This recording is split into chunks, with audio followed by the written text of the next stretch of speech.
Hello everyone. Today I'll show you how to fix USCIS online account login problems in 2026. Many users face login errors, password issues, or verification problems, and most of these can be fixed easily. First, check your login details carefully. Make sure your email and password are correct. USCIS login is case sensitive, so even small mistakes can block access. Next, reset your password. Click Forgot Password and follow the email instructions. Use a strong new password and avoid reusing old ones. Now, clear your browser cache and cookies. Stored data can cause login conflicts. After clearing, restart the browser and try again. After that, try a different browser or device. USCIS works best on updated Chrome, Edge, or Firefox.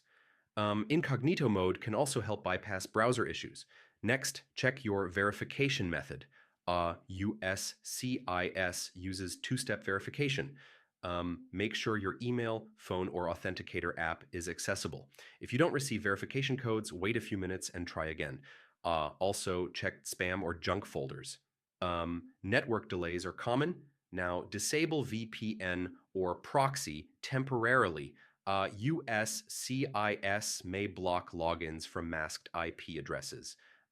Switch to a normal internet connection. If your account is locked, wait 24 hours. Multiple failed attempts trigger temporary lockouts. Don't keep retrying during this period. For ongoing issues, contact USCIS technical support. Use the Need Help option on the login page. Provide your email and issue details clearly. Finally, keep your browser and device updated. Outdated systems can break login features.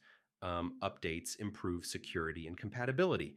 So yeah, fixing USCIS online account login problems means checking credentials, resetting passwords, clearing cache, verifying two-step access, avoiding VPNs, and contacting support when needed. If this guide helped you, don't forget to like, subscribe, and comment below. Thanks for listening, stay calm, and I'll see you in the next